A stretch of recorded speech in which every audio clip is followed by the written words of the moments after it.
difference between cargo and conscience is knowing which one you can live without. The contract came through for Umbra Nox, a world of permanent night, bioluminescent streets, and deals that dissolve faster than the witnesses.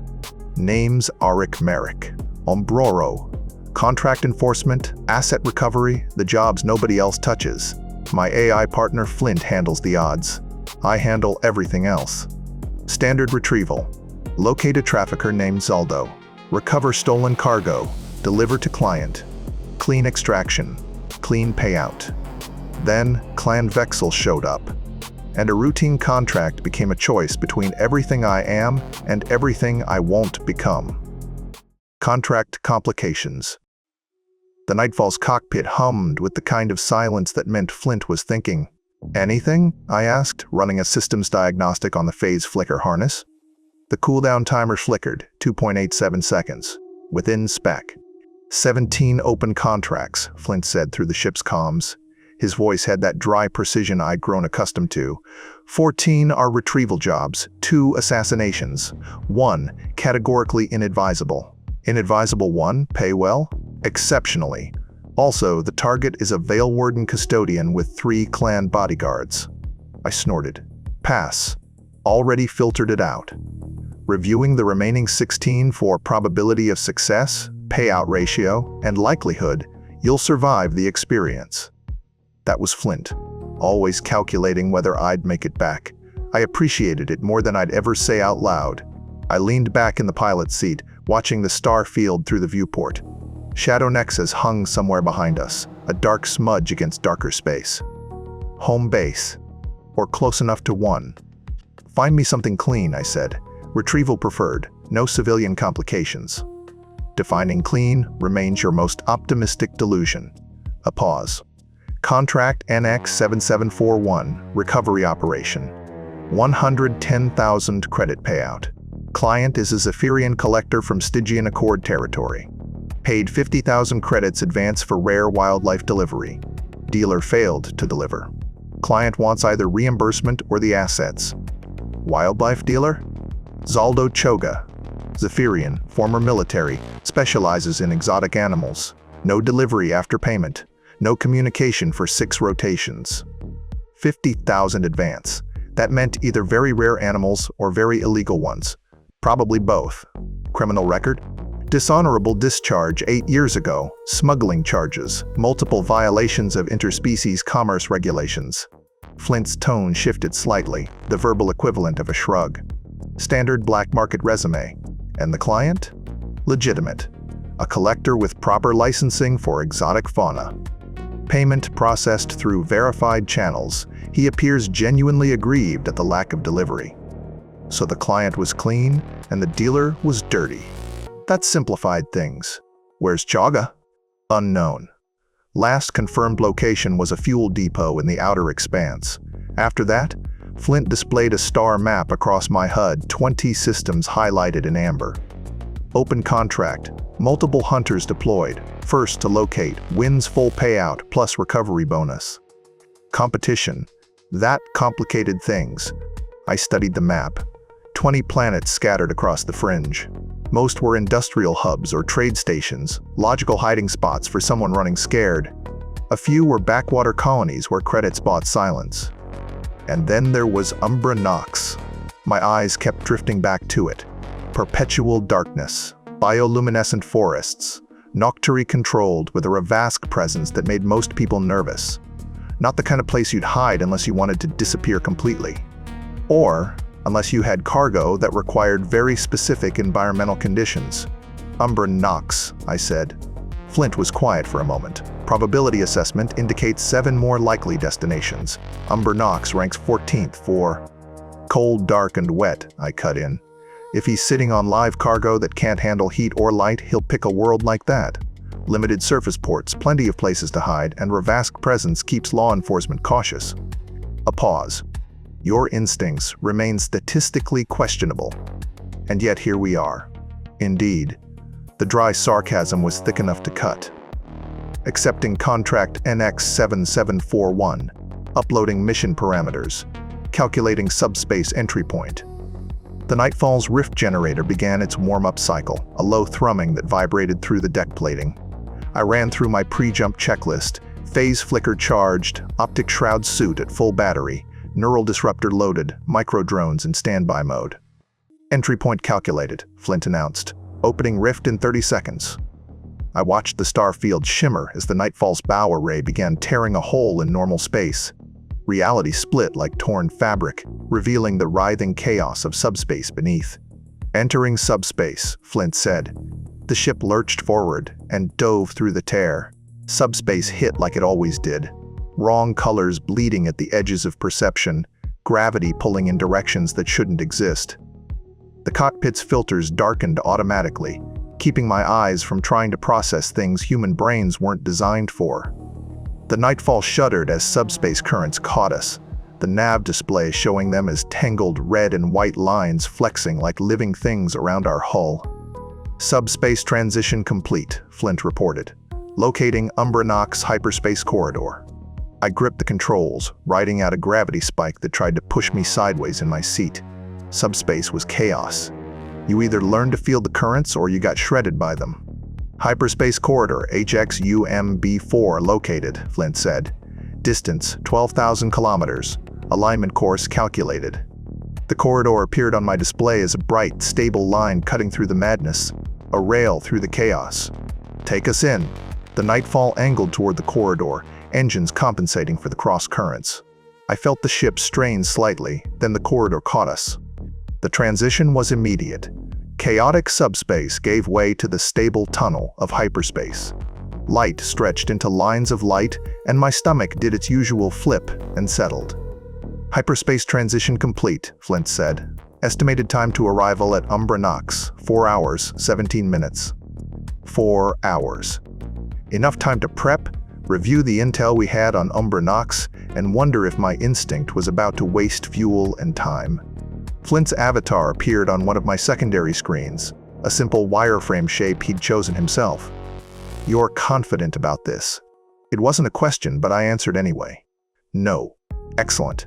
Realism suits you. I almost smiled. Umbranox looked like a system built without a sun. The Nightfall dropped out of hyperspace at the system's edge, and my viewport filled with darkness.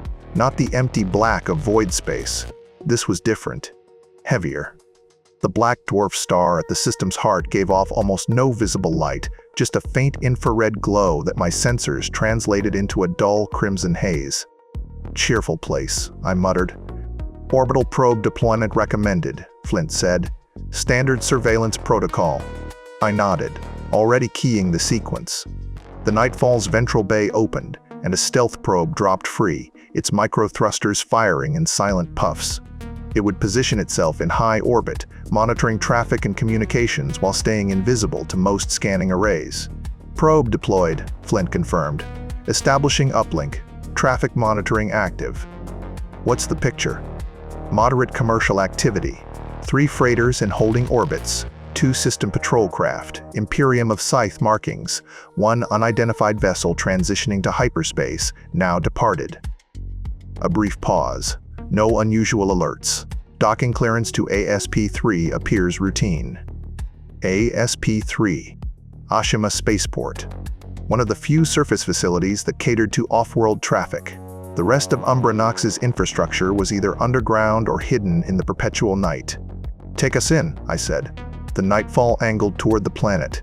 The forged transponder was already broadcasting our cover identity, independent merchant vessel, routine resupply run. If Zaldo had paid anyone at the port to watch for Umbraro hunters, they'd be looking for the wrong ship signature. As we descended through the upper atmosphere, I got my first real look at Umbranox. Darkness, absolute and complete, stretched below us, broken only by sprawling networks of bioluminescence. Forests glowed in blues and greens, their light pulsing like a slow heartbeat. Cities were clusters of artificial illumination, harsh white and amber against the organic glow, and between them, vast stretches of nothing, just black. Approach vector locked, Flint said. ASP-3 in visual range. The spaceport rose from the landscape like a wound, a sprawling complex of landing pads, cargo terminals, and control towers bathed in harsh industrial lighting. Noctari architecture, all sharp angles and bio-integrated materials that seem to grow as much as they were built. Nightfall, this is ASP3 control, a clipped voice said over comms. Noctari accent, professional. Transmit docking authorization and cargo manifest. Transmitting, Flint replied, his voice modulated to sound like standard AI traffic control protocols. Independent merchant vessel, no cargo, refuel and resupply. A pause. Then, clearance granted. Proceed to pad 17. Welcome to Umbra Nox. The landing was smooth. Flint was good at that. I stood, checking my gear one more time. Phase flicker harness clipped to my belt, optic shroud integrated into my jacket's lining, neural disruptor holstered at my hip, plasma carbine mag locked to my back.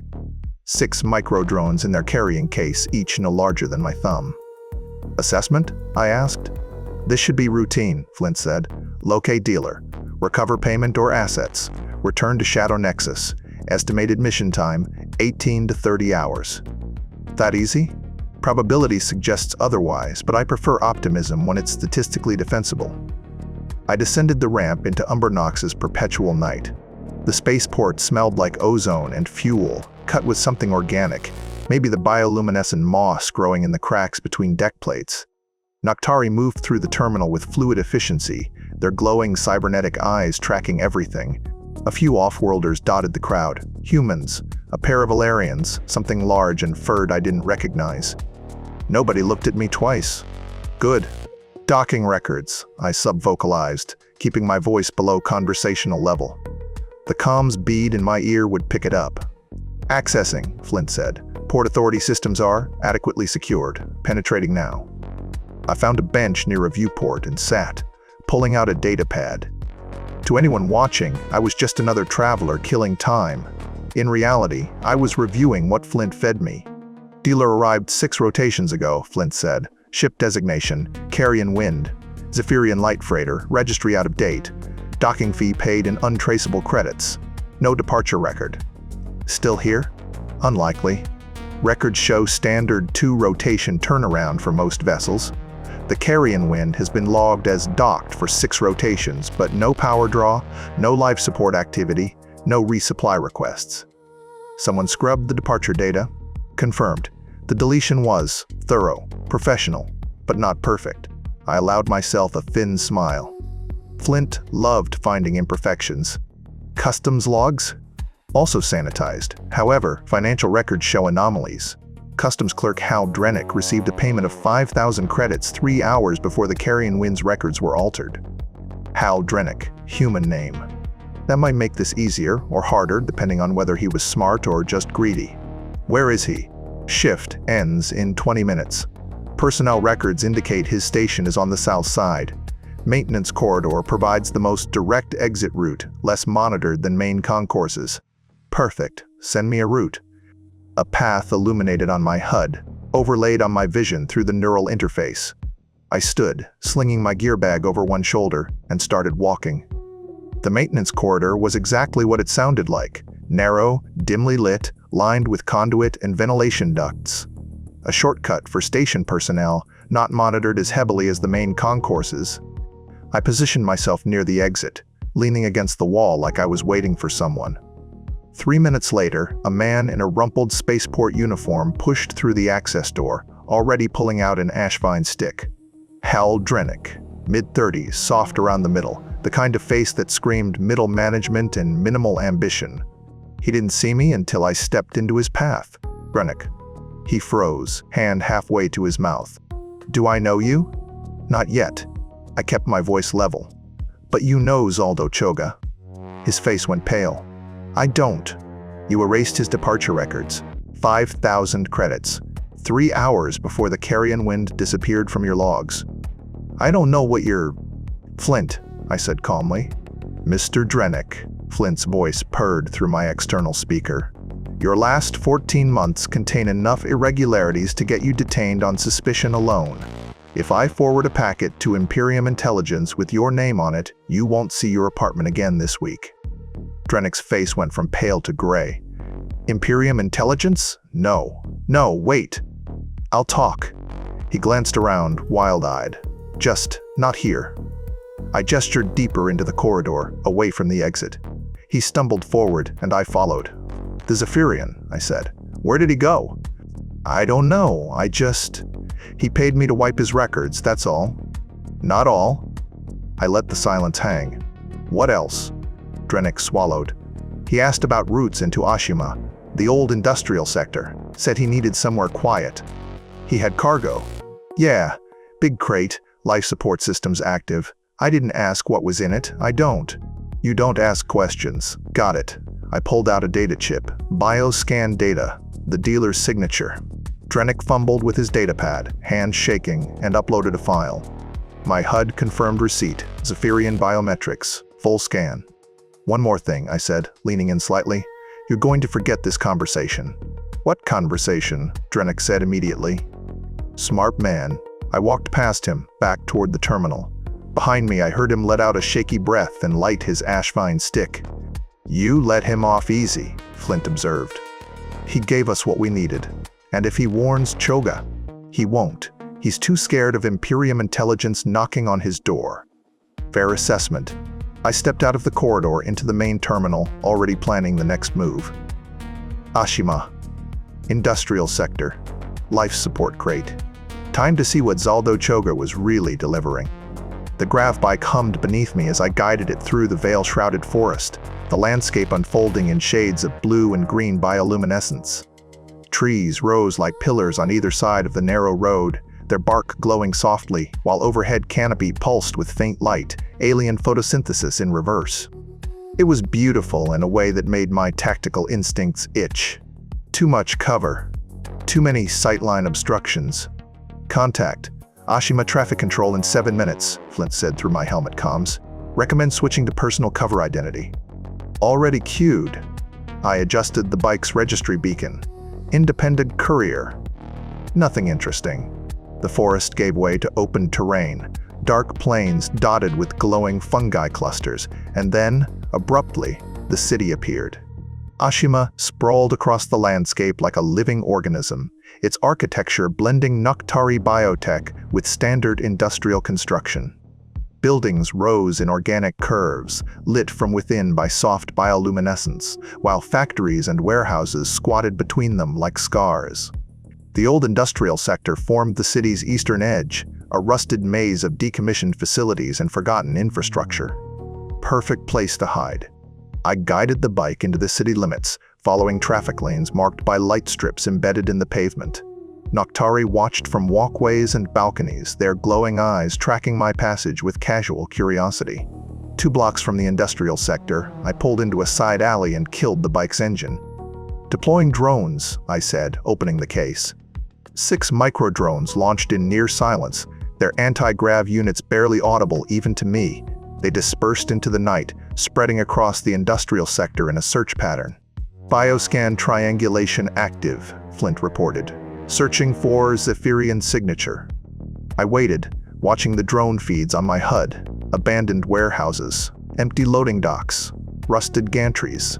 And then, Flint's voice cut in. Got him. Warehouse on Delta 7, off by itself. 4 warm bodies with weapons, set wide as perimeter. My HUD zoomed in on the location, a squat building with reinforced doors and blacked-out windows. The kind of place that didn't want visitors. Any surveillance? Minimal. They're watching the approaches, but no drones, no net, no decent sensors. Chaga's nervous, he's just doing it cheap. Or waiting for someone. Possible? I studied the feeds. 4 guards, spaced around the building, competent positioning, but not exceptional. Mercenaries, probably. The kind you hired when you needed bodies more than skill. Inside, a 5th signature. Zephyrian height and build. Zaldo Choga. Let's collect, I said. The grav bike's engine purred back to life, and I guided it deeper into the industrial sector, toward the warehouse and whatever waited inside. I left the grav bike 3 blocks out, tucked into an alley where the bioluminescent moss grew thick enough to mask its heat signature. The walk to the warehouse gave me time to review the tactical picture. 4 hostiles, unknown armament, unknown skill level. 1 target inside, erratic heat signature, he is pacing. The optic shroud activated with a soft hum, my jacket's integrated system bending light around me. Drone feed on HUD, I subvocalized. 4 windows opened across my vision, each showing a different angle of the warehouse. The guards were spread thin, one on the roof, 2 flanking the main entrance, 1 watching the back door. "Guard rotation?" I asked. "None detected," Flint replied. "They're static positions.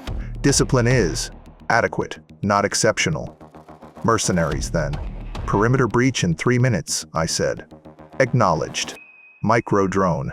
Alpha repositioning for overwatch. I approached from the east, where the industrial decay was thickest. Rusted gantries cast shadows within shadows, and the bioluminescent moss had not colonized this deep into the sector yet.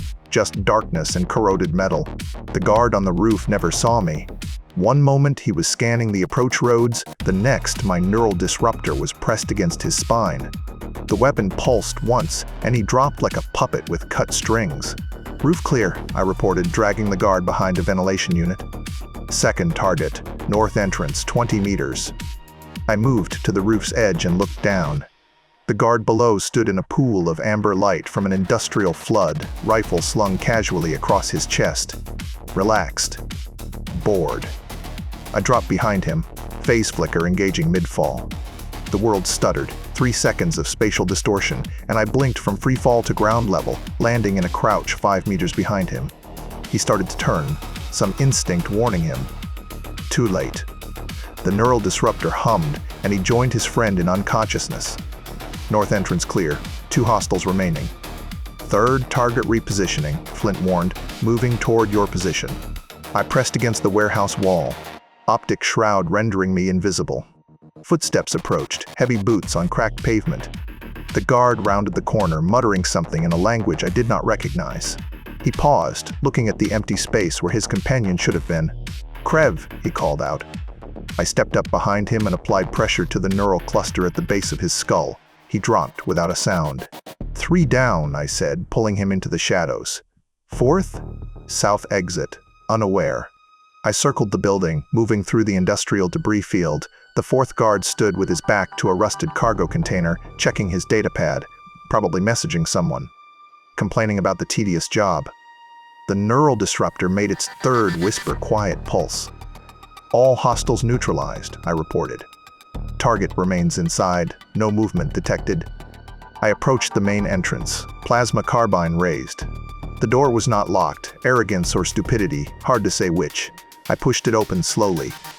The warehouse interior materialized on my heads-up display, sensor overlay, rendering darkness into perfect clarity. Metal shelving units, abandoned cargo crates. And there, center of the space, a Zephyrian crouched behind a container. The plasma bolt came fast. I dropped and rolled left as superheated gas tore through the doorframe where I had been standing. My carbine came up, targeting reticle locking on. "Zaldo Choga," I called out. "Contract recovery, stand down." His response was another bolt, wild, desperate. Former military shooting like a panicked civilian. I returned fire. Controlled burst. The plasma caught his left wing arm, and he screamed, a harsh, avian shriek as cybernetics melted and feathers ignited. He went down hard, weapon clattering away. I moved in, carbine trained on him. He was slumped against the container now, clutching the ruined wing. Blood pooled beneath him, dark, spreading. His feathers were dull gray-brown, patchy, and damaged even before I had shot him. "You're Umbroro," he said, voice clipped and military precise despite the pain. "Can always tell. You walk like you've already won. You took 50,000 credits for a delivery you didn't make." He laughed, bitter, wet. "Oh, I was gonna deliver. Contract accepted. Route planned." I kept my weapon on him, moving closer. Behind him sat a large crate, industrial grade, with active life support systems humming along its side. Status indicators blinked green and amber across my heads-up display. Oxygen, temperature regulation, medical monitoring. That the cargo? "Original buyer wanted exotic pet," Zaldo said, blood flecking his beak. "Paid premium. While I was sourcing on Sereth, heard about a family with a problem daughter acting strange, shadows responding to her. Embarrassment. Wanted her gone quietly." He coughed, grimaced. I knew what that meant.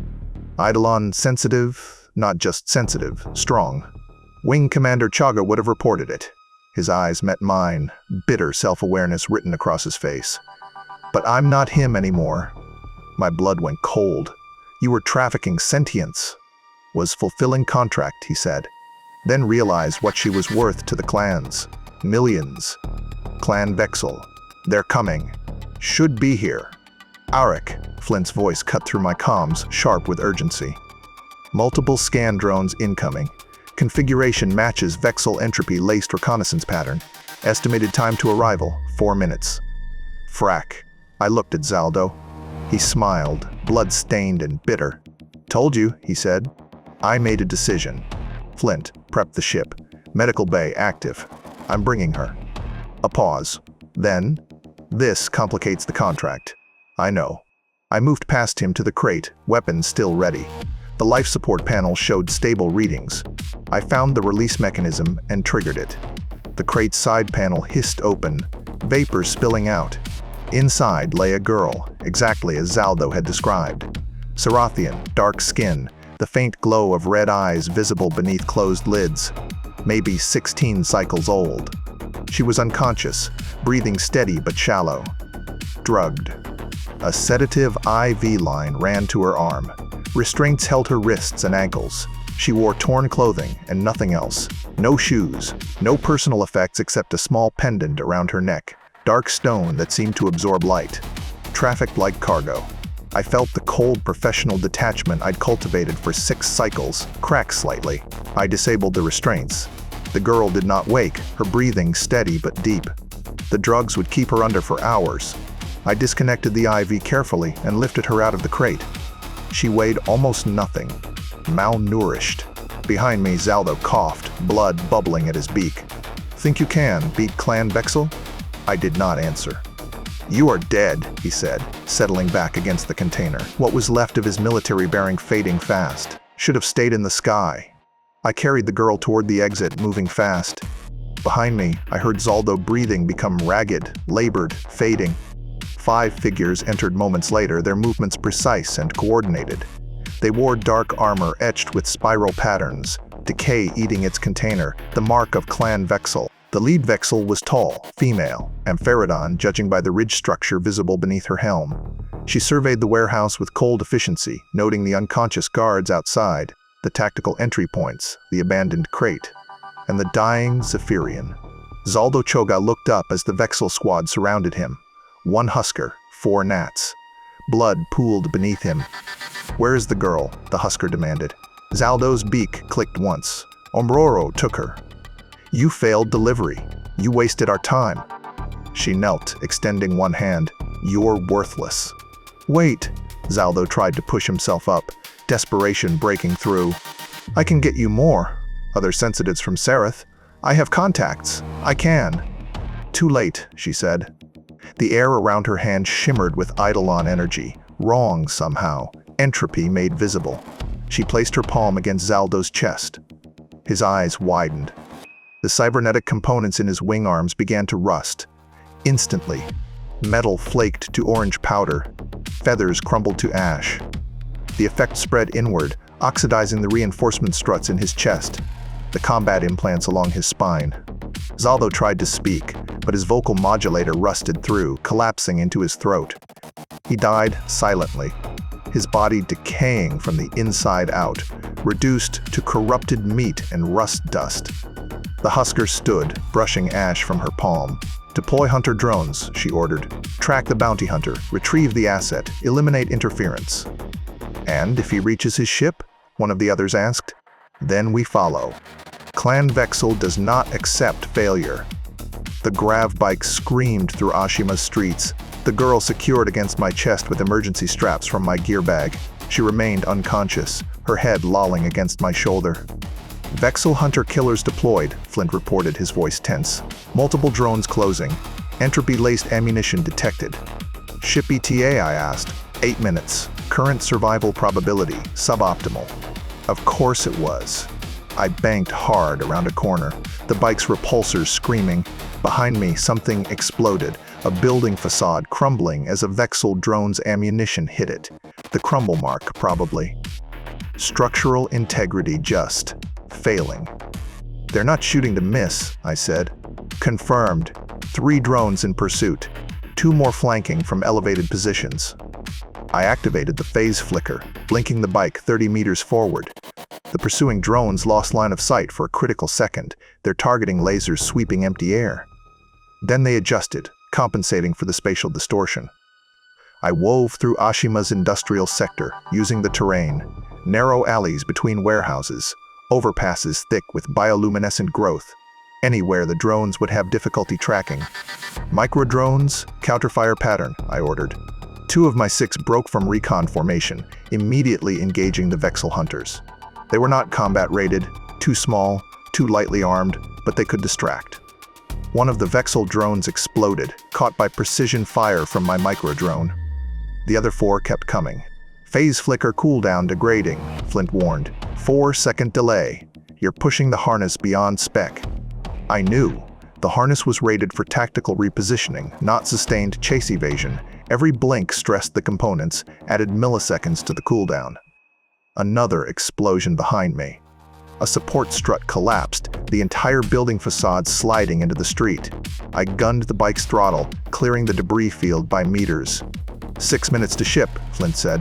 Vexul drones maintaining pursuit. 2 additional signatures approaching from the north, anthropomorphic. Not just drones. Actual Vexul clan members. This was getting worse. I broke out of the industrial sector into the veil-shrouded forest's edge, the bioluminescent trees providing cover. The drones followed, their scanners cutting through the organic growth. One of my micro-drones died, shot out of the air by a Vexul hunter. Another drone locked on. I jinked left, then right, the bike's repulsors screaming. The forest blurred around me, blue and green bioluminescence smearing into streaks. Another drone locked on. I jinked left, then right, the bike repulsors screaming. The forest blurred around me, blue and green bioluminescence smearing into streaks. 2 minutes, Flint said. I have visual. The nightfall is dropping into the northern clearing now. The trees thinned ahead. Pale light cut through the branches, landing lights sweeping the ground as the ship bled off speed. Vexul operatives closing fast, Flint warned. My tech would not hold up long against powers built to make systems fail. The clearing opened up, flooded by the nightfall's lights. She hovered 10 meters off the ground, ramp already extended. I drove straight at it. Behind me, 2 figures broke from the tree line, human male and Ampharodon female, both in Vexul colors. The male raised one hand and the air shimmered. My grav bike sputtered. Fray field detected, Flint warned. Tech disruption in progress. The bike died. I had seconds of momentum before it turned into a crash. I grabbed the girl, triggered the phase flicker one more time, cooldown be damned, and blinked from the dying bike to the forest floor 20 meters ahead. The bike slammed in behind me and detonated in a shower of sparks and twisted metal. I ran for the landing zone. The girl clutched against my chest. The 2 Vexul were closing fast. The nightfall landing lights cut through the forest bioluminescence. I reached the ramp with the 2 Vexul maybe 30 meters behind me. Transfer her to medical bay, I said, laying her on the ship deck. Mag clamps engaged around her, securing her to the floor, and the deck panel she was lying on slid toward the interior. Transfer complete, Flint confirmed. I turned back to the ramp, plasma carbine raised. They stopped at the clearing edge, just outside effective range. The Ampharodon female stepped forward, her armor catching the ship lights. She was tall, ridge structure visible beneath her helm, moving with the fluid confidence of someone who knew exactly how dangerous she was.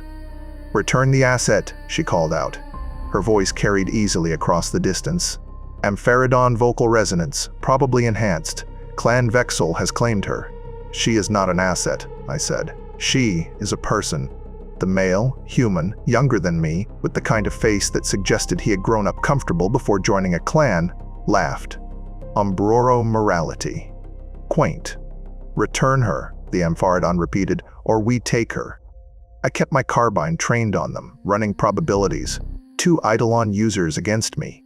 The math was not good. "Last chance," the Ampharodon said. "Give us the girl and walk away. We will forget we saw you." "No, you will not."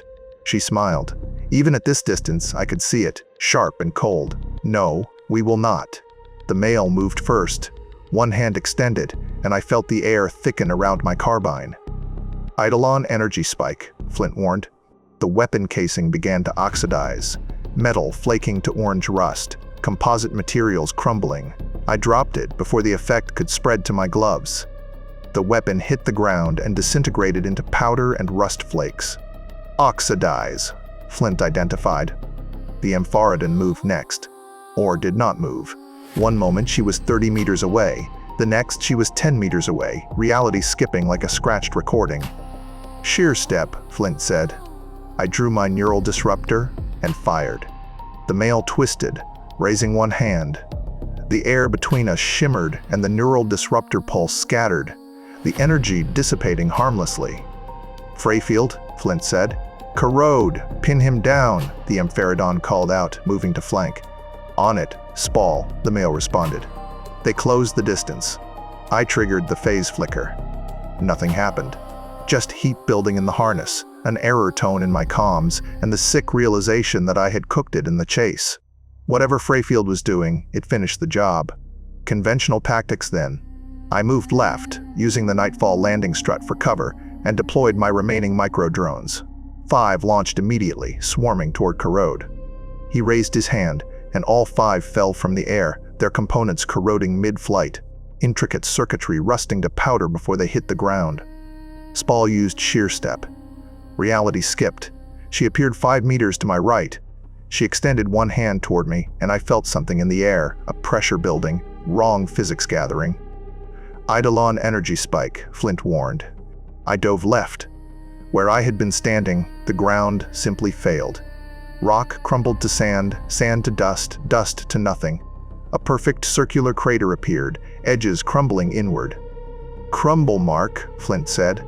The Nightfall weapons systems cycled. Precision lasers lanced out from the ship, ventral turrets, targeting both of them. Corrode raised his hand. Air shimmered. The laser targeting system scattered, missing by meters. Spall sheer stepped again, blinking out of the firing line entirely. I scrambled behind the landing strut, breathing hard, taking stock. No carbine.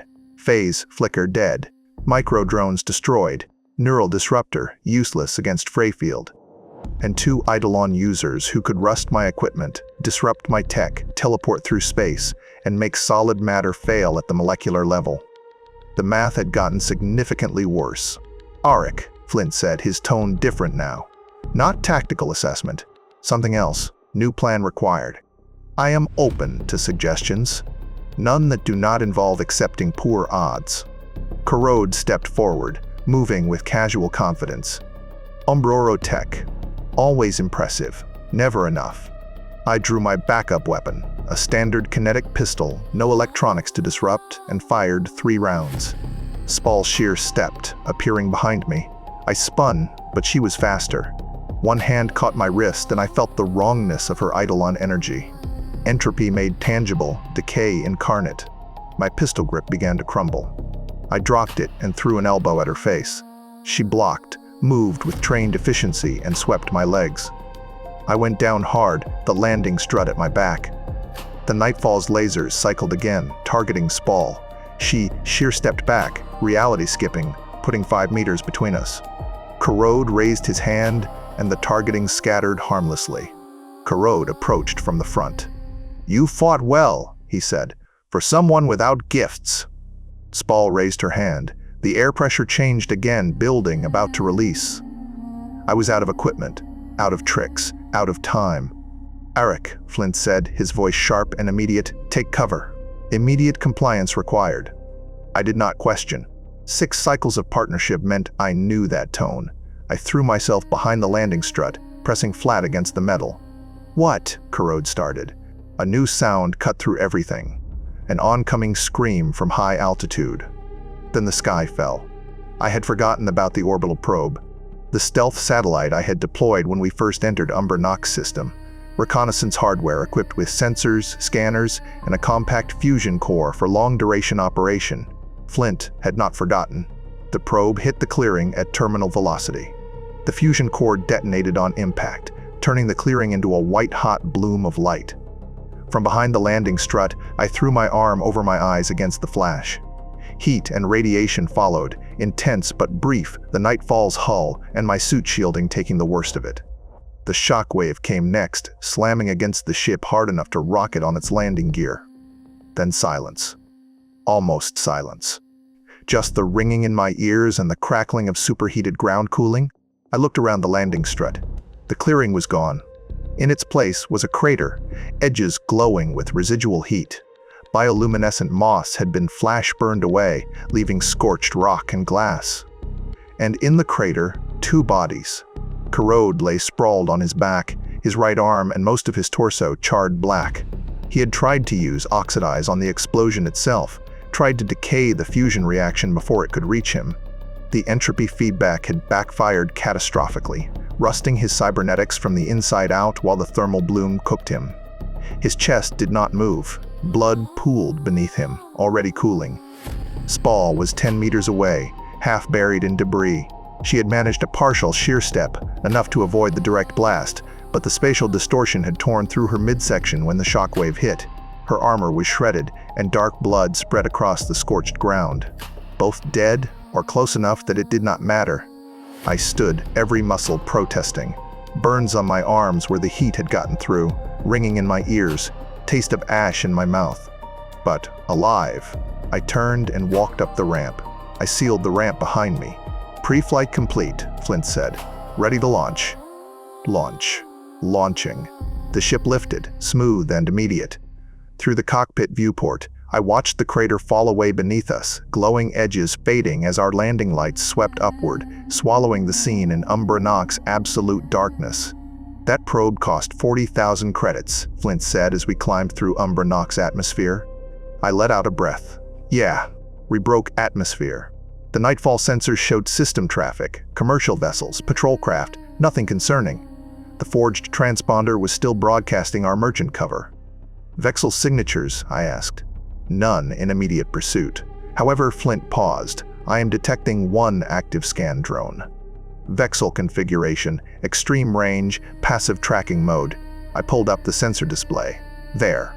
A small contact, barely visible, following at the edge of detection range. They had our ship signature from the clearing scans. Get us out of here, I said. Random corridor, scramble the exit point. Acknowledged. The Nightfall Rift generator began its warm-up cycle. Reality split ahead of us, and we dove through into subspace. The familiar chaos hit. Wrong colors, gravity pulling in directions that should not exist. My nav display showed the writhing red and white lines of subspace currents. Drone following? I asked. Negative. Target lost at rift transition. Too small to generate its own subspace entry. I guided the Nightfall through a gravity shear anyway, letting the turbulence cover our trail before locating the hyperspace corridor. When the corridor caught us, the transition was smooth. Subspace chaos giving way to stable, high-speed transit. They have our ship signature now, Flint said. I know, which meant Clan Vexul could track the Nightfall across any system with their monitoring network. Which also meant I had just made enemies of one of the galaxy's most dangerous Eidolon clans. Which meant my contract had just gotten a lot more complicated for a 16-cycle-old girl I did not know. I sat in the pilot seat, letting the hyperspace corridor's strange colors wash over the viewport. My hands were shaking slightly. Adrenaline crash, exhaustion, the aftermath of combat. Behind me, in the medical bay, the girl slept on, still unconscious, unaware that her rescue had just cost me 40,000 credits, most of my equipment, and possibly my standing with the Umbrodo. Injuries require attention, Flint observed. You have second-degree burns on both forearms and a probable concussion from the shockwave. Later, medical protocol. Later, Flint. He went quiet. Not silent. I could still hear the ship systems, the quiet hum of his processing, but he stopped pushing. After a moment, he spoke again. The probe gambit was effective. It was your idea. You trusted it, without confirmation, without hesitation. 6 cycles of partnership. I know when you have a plan. Another pause. Then, for what it is worth, I calculate this was the correct decision. I looked at my reflection in the viewport. Ash-stained face, burnt jacket, exhausted eyes. I looked like I had been through a war zone. I felt like it too. The Nightfall flew on through hyperspace, carrying its complicated cargo toward an uncertain destination, while behind us, Clan Vexul added our ship signature to their list. And somehow, despite all of it, I could not bring myself to regret the choice. Maybe I had been doing this job too long, or maybe not long enough. Either way, the next few rotations were going to be interesting. The Nightfall Medical Bay was small, efficient, and currently holding a teenage girl who had been drugged and trafficked. I sat in the cockpit, treating my burns with regenerative gel from the first aid kit. I worked methodically, left forearm, right forearm, minor burns on my neck where the explosion's heat had found gaps in my armor. The ship's autodoc could handle this, but I preferred doing it myself. Control over small things when large things were spiraling. Contract status assessment, I said, sealing the gel bandages. Flint's avatar appeared on one of the cockpit screens. Complicated. Tell me about it. I leaned back in the pilot seat, watching hyperspace colors swirl past the viewport. My hands were steady now, the adrenaline fully metabolized, exhaustion settling in its place. You filed a report yet? I asked. No. Awaiting clarification from you, which meant Flint was waiting for me to decide what story we were telling, what version of events would appear in the official record, whether we acknowledged trafficking, Vexul involvement, what I was going to do with the girl. We will figure it out, I said, not an answer. A delay. Your burns require rest, Flint observed. Medical protocols recommend. I am aware of protocols, and yet you are ignoring them. The girl is going to wake up soon. I need to be coherent when that happens. You are combat stressed and mildly concussed. Coherence is optimistic. I almost smiled. Your confidence is inspiring. Realism suits us both. She woke 3 hours into the hyperspace jump. I was running equipment diagnostics in the cargo bay when Flint alerted me. Subject regaining consciousness. Vital signs stable. Elevated heart rate consistent with stress response. I made my way to the medical bay, moving quietly. The door was already open. I had left it that way deliberately. Closed doors felt like cages, and she had been in enough of those already. The girl sat upright on the medical cot, her back pressed against the bulkhead, dark eyes wide and glowing faintly red in the bay low light. Serothian eyes, adapted for darkness, seeing wavelengths humans could not. She was taking in everything. The medical equipment. The locked storage cabinets. The single exit. Threat assessment. Escape planning. Smart girl. I stopped in the doorway, keeping distance between us. Hands visible. Posture non-threatening. Giving her space to process. You are safe, I said. Simple, direct. Her eyes locked on me. Where am I? My ship. The Nightfall. We are in hyperspace, 3 hours from Umber Nox. The Zephyrian dealer. Dead. Her expression did not change. No relief, just processing data. You killed him. Shot him. He was dying when I left. And me. Contract was supposed to be wildlife delivery, I said, keeping my voice level. Instead, I found you in a crate, drugged, trafficked. The dealer was selling you to Clan Vexul. Vexul. Her hand moved to her throat, fingers finding a small pendant, dark stone that seemed to absorb the bay light. She gripped it like an anchor. They came for me? She asked. 2 of them. They failed. Are they dead? She was quiet for a moment, processing. And now? Now you are safe, I said. For the moment. Safe. She repeated the word like she was testing it, finding it foreign. For how long? Valid question. I did not have a good answer. She watched me, those red eyes unblinking.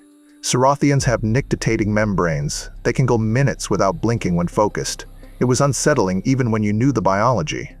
What will you do with me? She asked. I will return you to Sereth. Your family. No. I stopped. Your family will be looking for you. No, she said again. They will not. Something in her voice made the temperature in the room feel colder. What is your name? I asked. She hesitated, then spoke. Gila. Gila Sori. Arik, I said. Arik Merrick. A pause. Then she told me, in that same careful, formal speech, each word chosen precisely, like she was building a wall between herself and the truth. My family sold me. I kept my expression neutral. Professional. But something cold settled in my chest. When I was 14 cycles, things started happening around me, Gila continued, still gripping the pendant. Shadows moved when they should not. I could see in complete darkness. Not just Sarathian night vision, true darkness. Things responded to me. Eidolon sensitivity, I said. I did not know that is what it was called. Her voice remained steady. My family did not either. They thought I was broken, sick. They consulted physicians, priests. No one could explain it. My caste, we are not supposed to be special, just normal, respectable. But you were not. Her laugh was bitter. No. I was an embarrassment. Neighbors talked. Our reputation suffered. My mother could not arrange proper marriages for my siblings while I was there, being wrong. I could see where this was going. Then the off-world collector came, Gila said. The Zephyrian. He asked questions about me, seemed to understand what was happening when no one else did, offered to take me off-world, said I would be trained, cared for.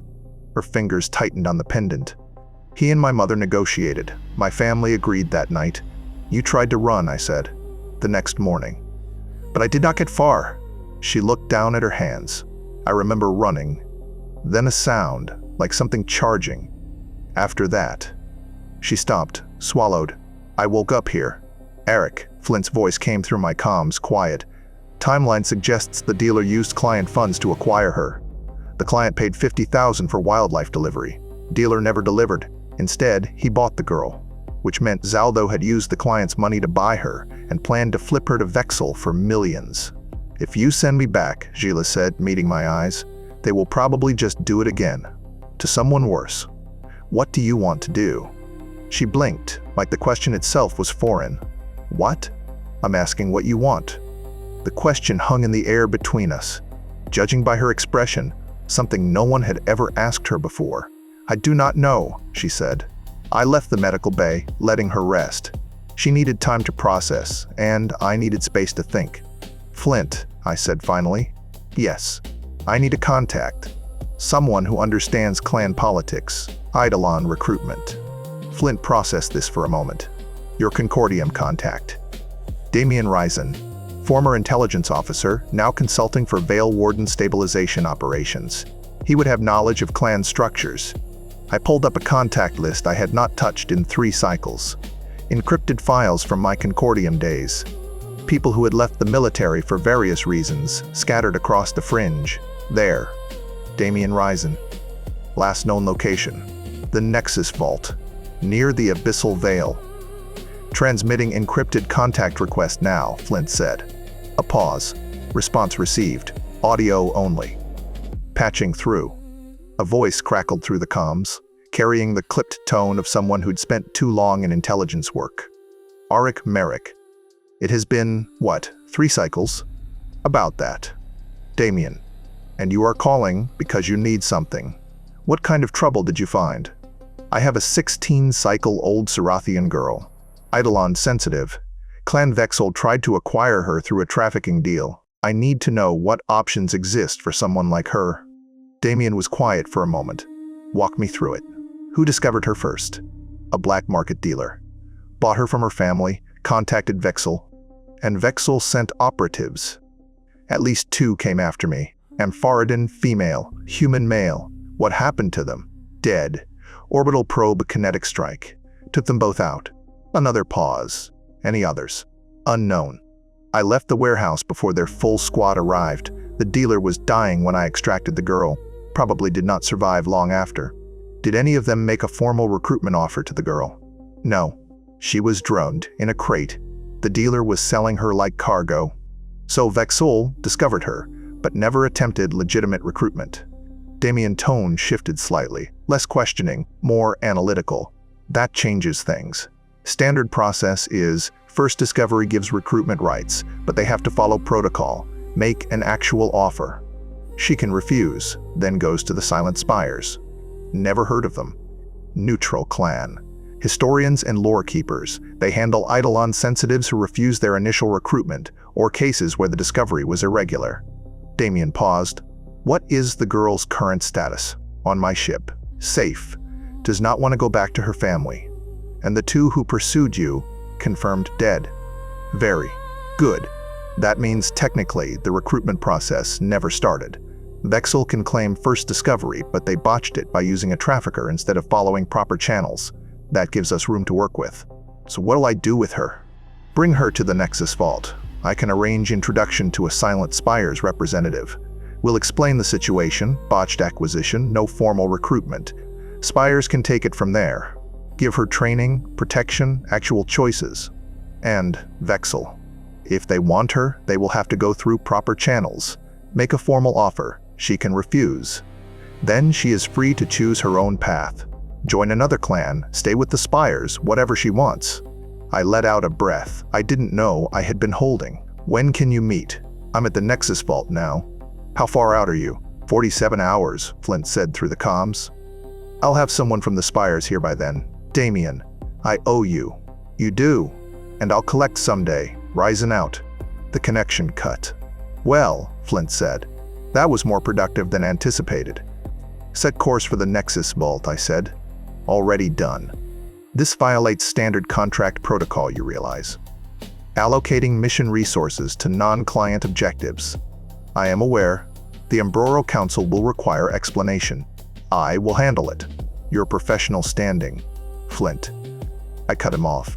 I'm getting her to the Spires. Flint's avatar shifted slightly. The equivalent of a nod. Understood. Official report. I thought for a moment. Contract completed with broker termination. No cargo recovered. Client funds retrieved. Encountered Clan Vexul operatives. Both operatives terminated. We did not retrieve 50,000 credits. I will transfer it from my account to complete the contract.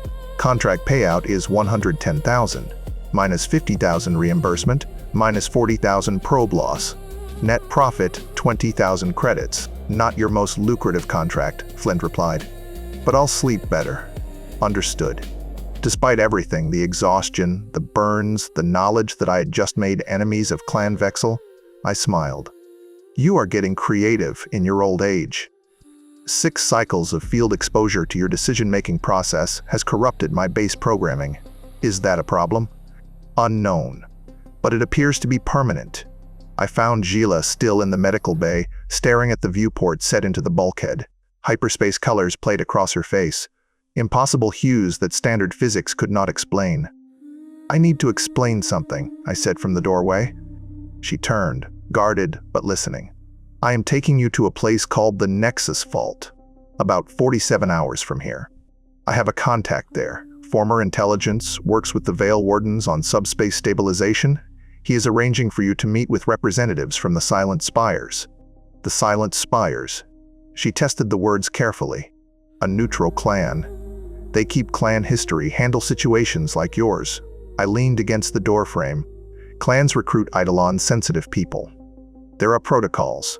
Rules about who gets first recruitment rights. What happens if someone refuses. The Silent Spires handle those who do not join the clan that found them. They will teach you what you are, help you control it.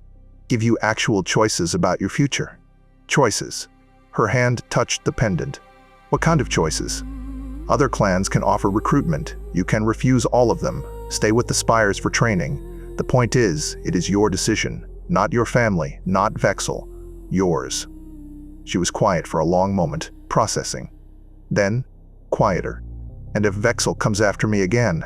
The Silent Spires are sacred ground. No clan fights there. It is their law. I paused. And if Vexul wants you, they will have to follow proper protocols. Make a formal offer, which you can refuse. She looked at me, those red eyes searching. You believe that will stop them? I do. She touched her pendant again. Processing, calculating. The Silent Spires, she said slowly. They'll teach me to control this? She gestured vaguely, and for a moment the shadows in the bay seemed to deepen, responding to her emotional state. Untrained Eidolon sensitivity bleeding into reality. They would, and Clan Vexul could not take me from sacred ground. No clan can. It is their oldest law. She was quiet again, longer this time. When she spoke, her voice was smaller, younger, the careful formal pattern slipping slightly. What if I am still wrong? What if they look at me the same way my family did? I kept my voice level. You are not wrong. You are Eidolon sensitive. That is rare. My mother said I was broken. Your mother was wrong. For the first time since waking, something like hope crossed her face. Fragile, uncertain. But there. 47 hours? She asked. Give or take. She nodded slowly, hands still on the pendant. Then, quietly, "Thank you. Get some rest," I said. "You are safe here." I left her watching the stars, if you could call hyperspace aberration stars, and made my way back to the cockpit. I settled back into the pilot's seat, watching hyperspace colors swirl past. "Professional assessment," I said. "What are the odds Vexul lets this go?" "Approximately 8%. Encouraging. However, I calculate this was the correct decision." "Yeah," I said quietly. "Me too." I made it halfway to my quarters before Flint spoke again. "Arik." I stopped. He rarely used my name. When he did, it meant something. "Yeah?" The girl asked if she could trust you. I told her she could. "Was that in your programming?" "No. It was in my experience." I didn't know what to say to that, so I just nodded and kept walking. I closed the door to my quarters and let exhaustion finally win. Contract complications. Story file closed.